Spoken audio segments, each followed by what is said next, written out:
तो इससे आगे सूक्ष्म वेद क्या बताता है? मुल्ला माया मग में बैठी हंसा चुन चुन खाई, ये ज्योत स्वरूपी कहे निरंजन में ही करता भाई। एक न करता दो ना करता नौ ठहराए भाई। इनकी अकल देखो, कहते एक भी भगवान नहीं, ये 9 अवतार 9 भगवान मान बैठे। और 10वां आने वाला है निकलंक नाम से,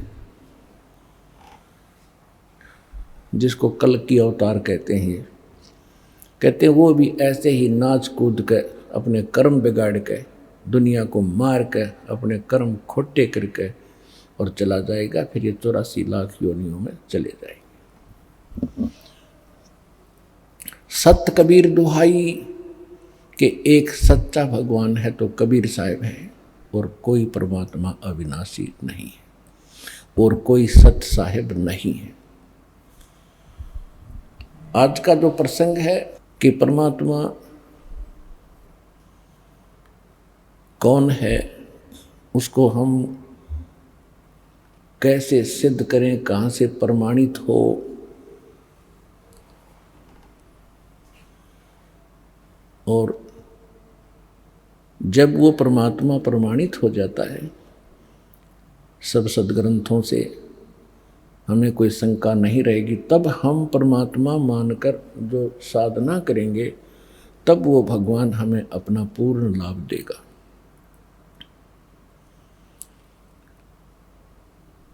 तो प्रसंग चल रहा है कि सच्चा साहिब और सच्चा गुरु ये दोनों ही मिलेंगे तभी हमारा कल्याण होगा। तो पुण्यात्माओं, आपका सौभाग्य है कि आपको मानव शरीर प्राप्त, जो प्राणी के लिए अति दुर्लभ बताया। दूसरी वस्तु जो दुर्लभ है वो सतगुरु यानी सत्संग कहो, सतगुरु कहो। सतगुरु के बिना सत्संग नहीं हो सकता। तो वो भी आज आपको उपलब्ध हुई। आपकी किस्मत का, आपके पूर्व जन्म के संस्कारों का कोई एस्टीमेट नहीं लगाया जा सकता। आप कितने पुण्यकर्मी प्राणी हैं। आज चाहे कोई गरीब है, झोंपड़ी में रहता है, चाहे कोठियों में रहता है, कोई रिक्शा चलाता है, पैदल मजदूरी करता है, या कारों और हेलीकॉप्टरों में चलता है, ये मानव शरीर प्राणी जो हैं ये परमात्मा की भक्ति कर सकते हैं। और दुर्भाग्य उनका अभी जो खिलौनों से ही खेल रहे हैं। सौभाग्य आपका जो भगवान से परिचित हो चुके हैं और इस मार्ग पर अग्रसर हो लिए। अब जैसे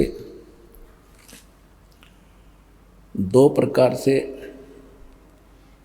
ये मानव शरीर आपको प्राप्त होता है, एक तो पूर्व संस्कार से और एक टर्न वाइज होता है।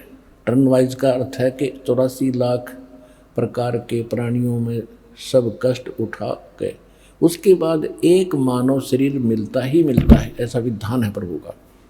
तो जो इस प्रकार से आए हुए प्राणी हैं, जो टर्न वाइज यानी नंबर वाइज जिनका जन्म हुआ मनुष्य का, तो वो जल्दी सी भक्ति ग्रहण नहीं करते।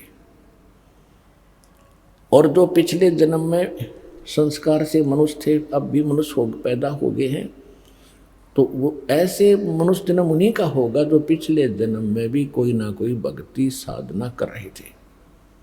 तो उनके अंदर एक लगन प्रेरणा न्यारी होती है परमात्मा की तरफ, उनकी पहले से रुचि होती है, जन्म से ही होती है। तो इसी प्रकार फिर मानव शरीर के अंदर प्राप्त प्राणियों को फिर एक और 2 प्रकार की स्थिति होती है। जैसे एक तो भक्ति कर्म होते हैं और एक धर्म कर्म होते हैं। भक्ति कर्म का अर्थ है जिन्होंने भक्ति की है, मंत्र जाप किए हैं परमात्मा से, गुरुदेव से दीक्षा लेकर के पहले जन्मों में, और एक ने भक्ति के साथ साथ पुण्य भी खूब किए हैं। तो दोनों का ही मनुष्य जीवन हो रहा है, क्योंकि पिछले संस्कार वश हो रहा है। जिन्होंने दान नहीं किया और भक्ति करते ही रहे, क्योंकि परमात्मा ने वो मंत्र दिए थे जो आपको चार्ज करके गए थे 600 वर्ष पहले। तो साथ में परमात्मा ये भी कहते रहे थे, चिड़ी चोंच भर ले गई नदी न गट्टो नीर, दान दिए धन घटे नहीं, कह रे साहेब कबीर। देते को हर देत है जहां तहां से आन, अन देवा मांगत फिर साहेब सुने ना कान। धर्म तो 10 के नहीं ये 10 के तीनों लोक, खैरायत में खैर है वही की जो आत्म पोख। परमात्मा कहते हैं धर्म का नाश नहीं होता, चाहे तीनों लोक नष्ट हो जाएं, जिन्होंने धर्म किया है वो प्राणी, उनको परमात्मा ऐसे रक्षा करेगा, अपने हाथों पर उठा लेगा। और भक्ति तो करनी ही करनी है। जैसे आपने बीज बो दिया फसल का, कनक का, गेहूं का, तो बीज तो मूल चीज है। उस बीज से पौधा बनाकर परिपक्व करने के लिए बहुत और प्रोसीजर लंबा है, तो वो सारा ही अपनाएगा किसान, तभी तो उसकी फसल पूरी होगी। तो बीज बीजने के बाद उसमें वाटरिंग होती है, सिंचाई, उसके बाद फिर उसमें खरपतवार पैदा होता, उसको भी चुगना, निकालना, खाद डालना, उसकी रक्षा करना, तो फिर वो फसल प्राप्त होती है। तो इसी प्रकार ये नाम जो दिए जाते हैं आपको, ये नाम दीक्षा मंत्र जो है, ये तो आपका बीज है। और इस भक्ति रूपी बीज को, इस फसल को तैयार करने के लिए इसमें 5 यज्ञ और हैं, यानी 5 ये क्रियाएं आपने और करनी है। एक यज्ञ है धर्म की, और दूसरी यज्ञ है ध्यान, और तीसरी यज्ञ है हवन की, और चौथी यज्ञ प्रणाम, और 5वीं यज्ञ है ज्ञान की, यानी सत्संग सुनना, सदग्रंथों को जो आपको पुस्तक बनाकर दी है उनका अध्ययन करना। तो ये 5 जो यज्ञ हैं, ये समझ लो खाद और पानी का काम करेंगे। यदि इस भक्ति रूपी पौधे में, बीज में, नाम में आपने ये 5 आइटम नहीं डाले, तो यह भक्ति आपकी अधूरी रह जाएगी, सफल नहीं हो पाएगी। कारण क्या रहेगा कि आप भक्ति कर रहे हो, आप पर और भी संसारिक आपदाएं बहुत आ सकती हैं, उनके लिए धर्म करने से, धर्म किया होगा तो भगवान आपकी उन समस्याओं का साथ समाधान कर देगा। तो पिछले जन्मों में परमात्मा हमें सारा ही ज्ञान दिया करते थे, लेकिन हम, और फिर परमात्मा एक वचन और बोलते हैं कि सुमरण से भला होगा, नातर भला न हो। अब हमने ये पकड़ दिया कि भक्ति से ही बात बनेगी, दान धर्म कम कर दिए, नहीं। अब वहाँ कह रहे हैं कि धर्म तो 10 के नहीं, 10 के तीनों लोग। धर्म 10 के माने विनाश होना, नष्ट हो जाना, गर्क हो जाना। तीनों लोग गर्क हो सकते हैं, लेकिन धर्म का नाश नहीं होता। तो इस प्रकार जो दास आपको बताना चाह रहा है कि जो आज गरीब हैं, यहाँ दास देख रहा है 90% गरीबी रेखा से भी नीचे पुण्यात्मा आ रही है, 10% है जिनका नॉर्मल सा, मीडियम सा काम है। तो कहने का भाव ये है कि यहाँ पर दोनों कर्म साथ चलते हैं। जिनके केवल पिछले भक्ति कर्म हैं और दान धर्म कर्म उनके इतने अच्छे हैं नहीं, तो वो इतने निर्धन व्यक्ति है, लेकिन पुण्यात्मा बराबर की है। पुण्यात्मा यानी जिन्होंने पिछले जन्म में भगवान की सेवा, जो भक्ति कर रखी है, तो दोनों के वो भक्ति कर्म बराबर हैं। चाहे कोई सेठ है और चाहे बिल्कुल गरीब रिक्शा चालक है, और जिसको ये नाम प्राप्त हो गया तो दोनों के जो भक्ति के कर्म वो बराबर हैं। और बात रही धर्म की, तो जिनको आज अधिक सुविधा या संसार की प्राप्त है तो उन्होंने पिछले जन्म में धर्म पुण्य कर रखे थे। अब एक छोटा सा उदाहरण यहाँ और सुनाते आपको। जैसे हम कथा सुना करते थे से कि श्री कृष्ण जी का एक दोस्त था सुदामा, ब्राह्मण था, और वो इतना निर्धन था कि हैंड टू माउथ था। उसकी पत्नी कहती थी कि आप बताते हो कि श्री कृष्ण द्वारका के राजा आपके क्लास फेलो थे, सहपाठी थे, आपको सब कुछ दे सकते हैं, मांग लिया उनसे। तो ब्राह्मण का कर्म वो खूब परिचित थे, विद्वान पुरुष थे सुदामा जी। उन्होंने बताया कि मैंने पिछले जन्म में कोई धर्म कराया नहीं, जिस कारण से मुझे आज धन प्राप्त नहीं है। तो परमात्मा कहते धन चाहे तो दान कर और मुक्ति चाहे जप नाम, और पर दोनों ही करने से बात बनेगी। ये तो एक परमात्मा विधान बताते हैं। तो वो कहता था कि मुझे पिछले जन्म में मैंने पुण्य नहीं किया, इसलिए मैं दुखी हूँ, क्योंकि सदग्रंथों से अब ज्ञान होता है। तो कहने का भाव ये है कि धर्म कर्म से फिर उसमें परिवर्तन होता। जैसे फिर सुदामा कहने सुनने से श्री कृष्ण जी के पास गया। श्री कृष्ण जी एक गुरु रूप में भी थे, अध्यात्म टीचर भी थे। सब पांडवों के वो गुरु थे, यादव के गुरु थे। तो सुदामा जी चावल लेकर गए थे, श्री कृष्ण जी ने चावल खाए। उसके प्रतिफल में परमात्मा ने, यानी जो जितना सामर्थ्य श्री कृष्ण जी रूपी गुरु में था, उस आधार से उसने उसका के बना दिया, एक मकान बना दिया। यानी वो समस्या हल हुई उस धर्म और कर्म के करने से, सच्चे भाव से।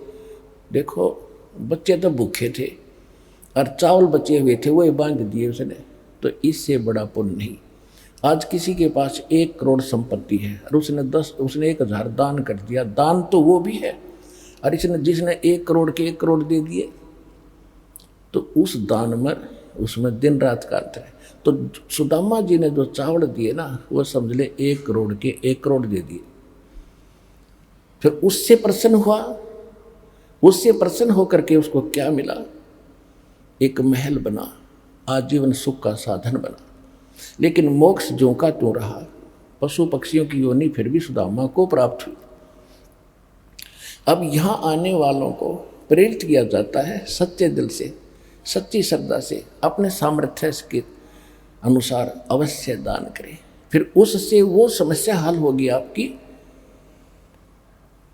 जो पूर्व जन्म में आप गलती कर गए थे, धर्म दान नहीं किया, आज 1-1 पैसे के लिए भटक रहे हो। तो वो समस्या फिर यहाँ अब शुरुआत हो जाएगी।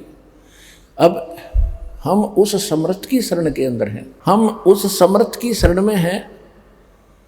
जैसे एक तैमूर लंग नाम का एक लोहार था मुसलमान, और वो इतना गरीब था, कभी कभी उनको आटा भी रोटी भी प्राप्त नहीं होती थी। 2 माँ बेटा थे, और वो क्या करता था कि धनी लोगों की बकरियां भेड़ चराया करता था।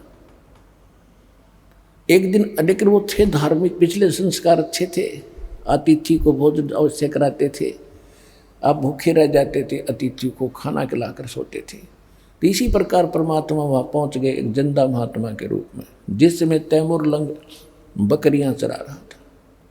वहाँ जाकर उनके पास वृक्ष के नीचे बैठ के भगवान तैमूर लंग ने कहा, महाराज भोजन की सुनाओ।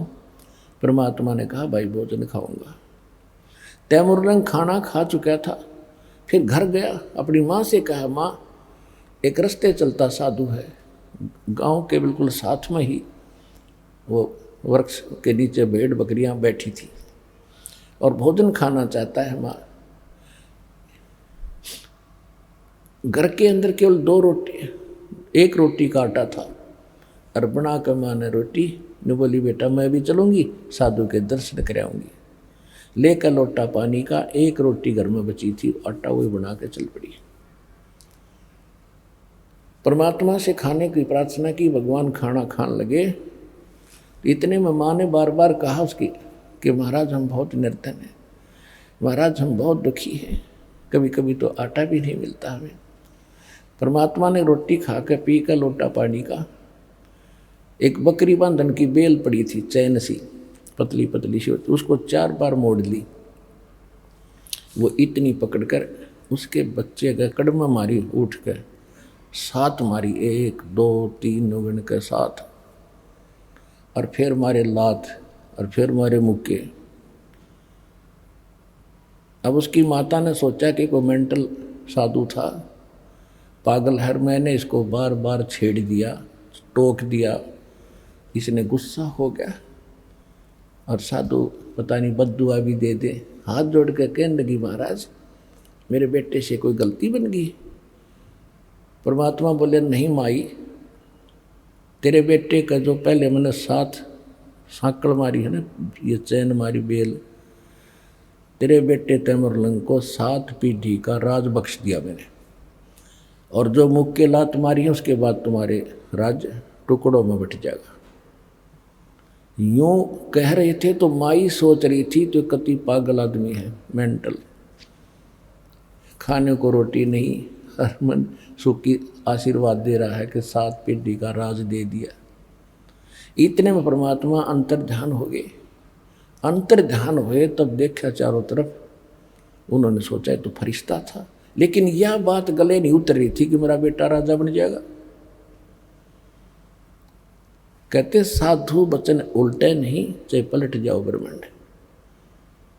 उसके बाद वो तैमूरलंग राजा बना। दिल्ली के अंदर इतिहास गवाह है, दिल्ली तक को अपने काबू में कर लिया था, और यहाँ पर अपना एक नौकर बिठा दिया था दिल्ली के सिंहासन पर, वो उसको टैक्स देता था। तैमूरलंग के बाद उसका पोता बाबर दिल्ली का बादशाह बना, उससे लगातार 5 पीढ़ी औरंगजेब तक तैमूरलंग का शासन रहा। औरंगजेब के बाद ये टुकड़ों में उनकी पीढ़ी अलग अलग राज्य बट गए थे। रोटी तैमूरलंग को दीनी, तात 7 बादशाही लीनी। आप अन्नदेव की आरती में पढ़ते हो तो पुण्यात कहने का भाव ये है, दास जो आपको आज आध्यात्मिक जो प्रवचन सुनाना चाहता है कि जो पिछली गलतियां कर चुके हैं और अब दान धर्म ना करके आज बहुत दुखी हैं, बहुत बड़ी समस्या रोजी रोटी की उनके सामने। इस समर्थ के पास आने के बाद ये समस्या नहीं रहेगी, पर समस्या ये रहेगी कि आपको विश्वास कब होगा कि कबीर इज गॉड। जिस दिन आपका हृदय मान लेगा, सुनी सुनाई बातों से नहीं बनेगी बात। आत्मा का साथी है भगवान, इस मन का साथी नहीं है। मन तो काल का एजेंट है, और परमात्मा की भक्ति से इस मन को भी आत्मा अपने अनुकूल करेगी। अब तो ये आत्मा के ऊपर बैठा है, इसने आत्मा को अपनी वाहन बना लिया, और जहाँ पकड़ के ले जाता गंदे कर्म करा के इसके सहारे चल रहा है। फिर आत्मा इसके ऊपर बैठेगी, और इसकी स्पीड बहुत से टट्टू की, इस मन की बकवादों में भी इतनी स्पीड है, और जब ये अच्छे काम पर लगाएगी इसमें भी इसकी इतनी ही स्पीड है, इसके ऊपर बैठा देगा भगवान आपको। तो कहने का भाव दास का ये है कि आपको यहाँ आकर के ये ज्ञान सुनाया जाता है, तो अब आप दान कर रहे हो, दास देख रहा है, कोई तो 10 रुपये की मुश्किल से उसका दान करने की हिम्मत बनती है, और फिर दास देख रहा है कि दूसरी तीसरी बार आता है तो 1000 रुपये चढ़ा रहा वो व्यक्ति। आत्मा गदगद हो जाती है कि मालिक ने सुन ली इस अपनी आत्मा की, क्योंकि परमात्मा का विधान है। कहते हैं आप 1 रुपया दान करोगे, 1000 देता दाता आपको। जो दान आप यहाँ करते हो वो आपका नहीं, वो तो भगवान का हो गया, आपका नहीं रहा। उसके बदले में आपको तो 1000 मालिक ने उसी समय लिख दिया आपके अकाउंट में, लेकिन वो अकाउंट आपको दिखता को नहीं।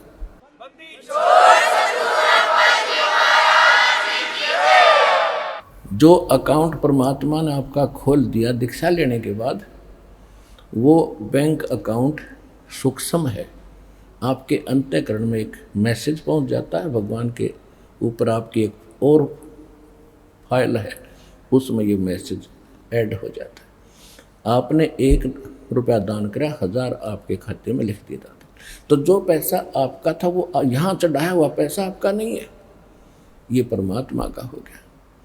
और इस परमात्मा के पैसे को आप सदुपयोग करो, यहाँ दुरुपयोग ना करना इसका। जो यहाँ भी सेवादार है, आने वाले भी जो कई बार देखा है थोड़ी बहुत त्रुटियाँ ये कर देते हैं, तो आपने सावधान रहना पड़ेगा। ये धनी का पैसा है, आपको तो दे दिया मालिक ने उसी समय, ये नहीं रखता अपने पास। ये तो पूर्ण परमात्मा है। कहते हैं चारों युगों में देख लो हमने किसका रक्षा मार। द्रौपदी ने 1 बिलांत का कपड़ा दिया था, 9 इंच ढेर लगा दिया उसका। सुदामा ने 4 चावल खुखवाए थे, महल बना दिया। तैमुरलंग ने 1 रोटी दी थी, उसको 7 पीढ़ी का राज बख्श दिया। तो कहते चारों युगों में देख ले हमने किसका रक्षा मार, हमने किसका लेकर ना दिया हो मारना, यानी कोई पैसा लेकर ना देने को उसने पैसा मार लिया मेरा। तो परमात्मा कहते चारों युगों में देख ले हमने किसका रक्षा मार, हमने किसी का पैसा रखा नहीं।